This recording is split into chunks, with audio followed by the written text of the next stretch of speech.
નમસ્કાર. શ્રી ભગવતી વિદ્યાલય ધોરણ 5 વિષય ગુજરાતી. તો વિદ્યાર્થી મિત્રો, આપણે ગુજરાતી વ્યાકરણ જોઈએ છીએ. તેમાં વિરામચિહ્ન. વિરામચિહ્ન એટલે શું? તો કે આપણે કંઈ પણ પાઠ વાંચતા હોય કે પેરેગ્રાફ, ફકરો વાંચન કરતા હોય તો એ વાંચનની અંદર વાક્ય આપેલા હોય છે. એ વાક્યોની વચ્ચે અને વાક્યોને છેડે કેટલાક ચિહ્નો જોતા હશો.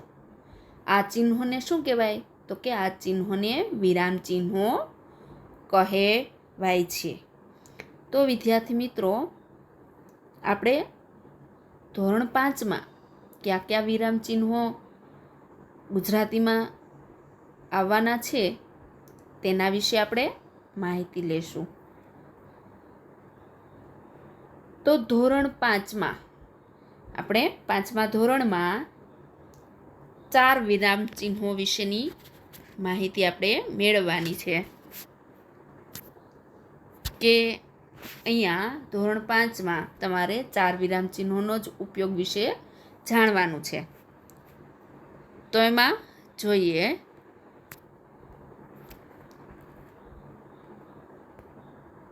પેલું આવે છે પૂર્ણ વિરામ. શું આવે છે?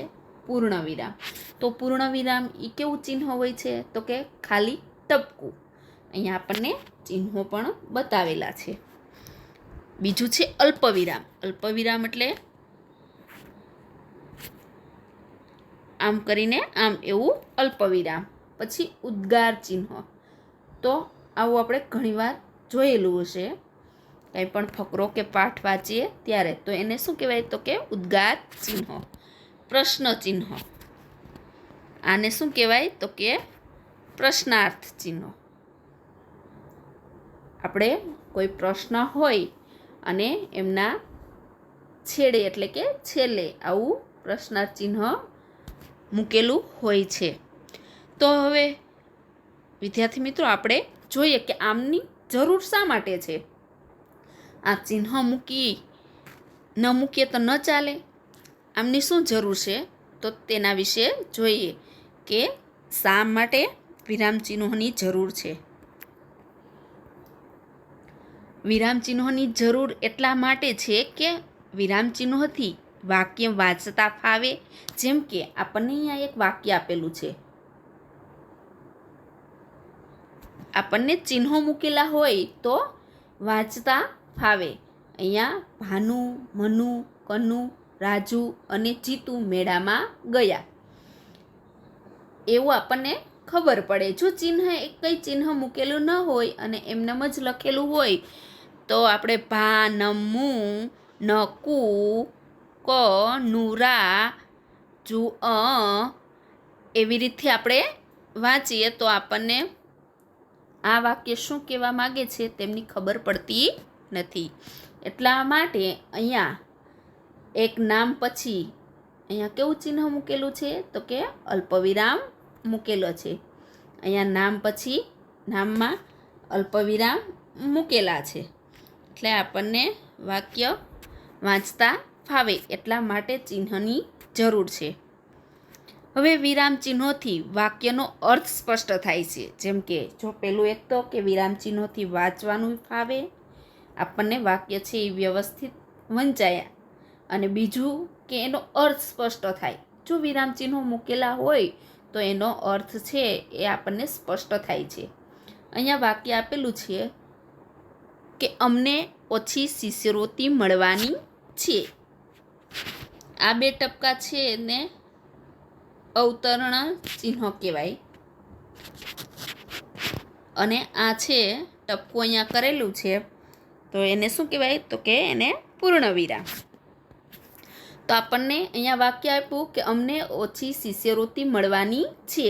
એટલે વાક્યના અંતે શું છે? તો કે પૂર્ણ વિરામ છે. તેથી અસ્પષ્ટ થાય છે કે અમને જે શિષ્યવૃત્તિ મળવાની છે તે ઓછી મળવાની છે. જે શિષ્યવૃત્તિ અહીંયા કીધું કે અમને ઓછી શિષ્યવૃત્તિ મળવાની છે. એટલે આપણને ખબર પડી ગઈ કે શિષ્યવૃત્તિ મળવાની છે એ તો ખબર છે, પણ કેવી મળવાની છે? તો કે ઓછી. પરંતુ જો પૂર્ણ વિરામને બદલે બીજું વિરામ ચિહ્ન મૂક્યું હોય તો, જેમ કે અમને ઓછી શિષ્યવૃત્તિ મળવાની છે, આ વાક્ય કેવું થશે? પ્રશ્નાર્થ ચિહ્નવાળું. અહીંયા છેલ્લે આપણને પ્રશ્નાર્થ ચિહ્નવાળું છે. અમને ઓછી શિષ્યવૃત્તિ મળવાની છે એવું. એટલે અહીં વાક્યની અંતે પ્રશ્ન ચિહ્ન છે, જે ચિહ્ન બદલવાથી અર્થ બદલાઈ ગયો.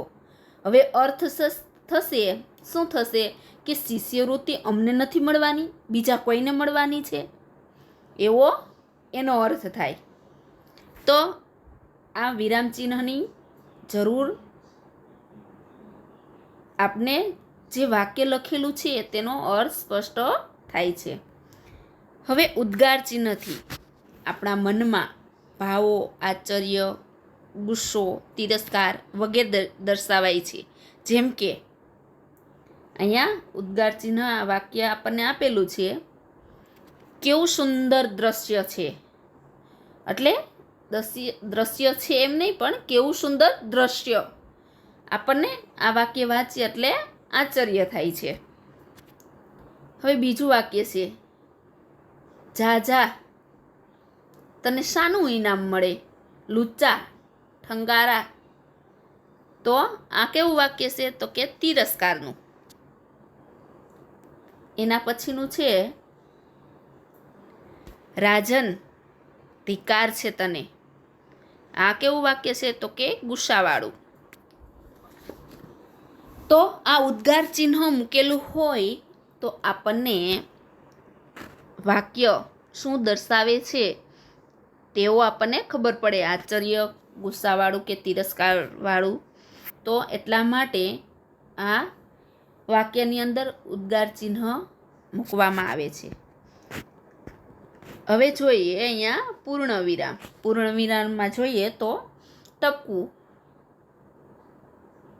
જે વાક્યની અંતે એક ટપકું મૂકવામાં આવે છે એને શું કહેવાય? તો કે પૂર્ણ વિરામ. હવે પૂર્ણ વિરામ મૂકેલા વાક્ય આપણને આપેલા છે 3, કે એની આંખમાં જળજળિયા આવ્યા, સૌને ગળે ડૂમો ભરાયો, નાનો છોકરો ઊભો થયો. આ પૂર્ણ વિરામના વાક્યો છે. કોઈ હકીકત કહેવી હોય કે માહિતી આપવી હોય ત્યારે વાક્યના અંતે પૂર્ણ વિરામ મુકાય છે. હવે ત્યાર પછી બીજું જોઈએ તો અલ્પવિરામ. અલ્પવિરામ શા માટે?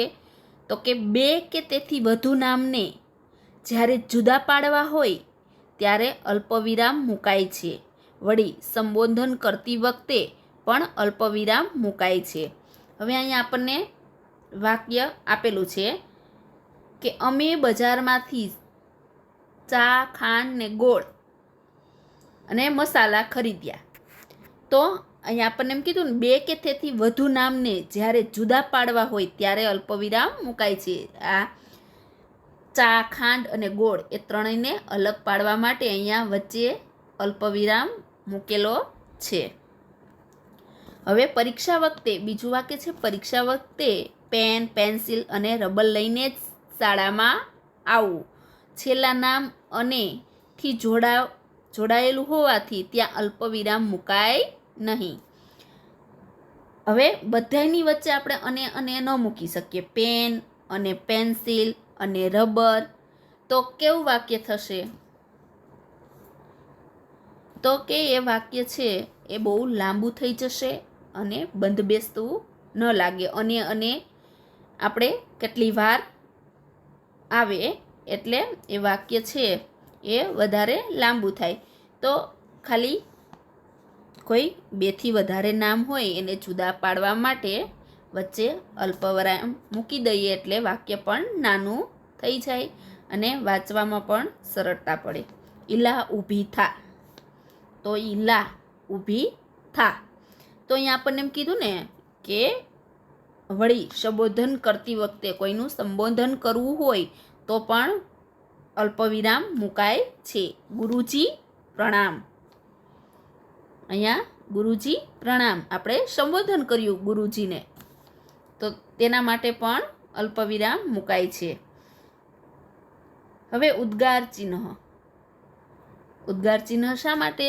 તો આપણને ખબર જ છે, વાક્યમાં આશ્ચર્ય, ક્રોધ, ધિક્કાર, પ્રશંસા, દુઃખ જેવા ભાવ દર્શાવવાના હોય ત્યારે ઉદ્ગાર ચિહ્ન મુકાય છે. આમ ઉદ્ગાર વાક્યના અંતે ઉદ્ગાર ચિહ્ન આવે છે. હવે અહીંયા આપણને વાક્યની અંતે અહીંયા આપણે જોઈએ છે ઉદ્ગાર ચિહ્ન આપેલું છે કે બધા ઘડીક ભર અવાક થઈ ગયા. એટલે આ આશ્ચર્યનું વાક્ય હતું. તમે તો મને આજે ઘણું શીખવી દીધું. તો આ કેવું છે? આપણે કોઈની પ્રશંસા કરી. ના મહારાજ, હું છૂટો છું. તો આ કેવું છે? તો કે આશ્ચર્યજનક વાક્ય છે. તો ઉદ્ગાર ચિહ્ન એટલા માટે મૂકવામાં આવે છે કે વાક્યમાં આવતા આશ્ચર્ય, ક્રોધ, ધિક્કાર, પ્રશંસા, દુઃખ જેવા ભાવ દર્શાવવાના હોય ત્યારે ઉદ્ગાર ચિહ્ન એટલે કે આશ્ચર્ય ચિહ્ન મુકાય છે. આમ ઉદ્ગાર વાક્યના અંતે ઉદ્ગાર ચિહ્ન આવે છે. હવે પ્રશ્ન ચિહ્ન. પ્રશ્ન ચિહ્ન શા માટે? તો કે કંઈક જાણવા માટે, માહિતી મેળવવા માટે, બીજાને પૂછવામાં આવે ત્યારે વાક્યને અંતે પ્રશ્ન ચિહ્ન મૂકવામાં આવે છે. જો અહીંયા આપણને વાક્ય એક આપેલું છે કે તારા જેવો બીજો મૂર્ખ કોણ હોય? આપણે અહીંયા કીધું ને કે બીજાને કંઈક કહેવું હોય તો પ્રશ્ન ચિહ્ન મુકાય છે.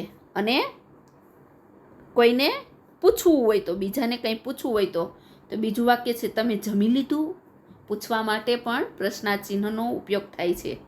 અને કંઈક જાણવું હોય તો તારે શું શીખવું છે?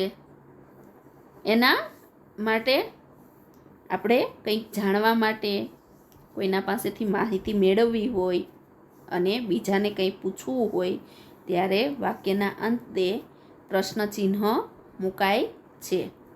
તો વિદ્યાર્થી મિત્રો, આપણને જાણવા મળ્યું કે ભાઈ વિરામ ચિહ્નો છે શા માટે મૂકવામાં આવે છે.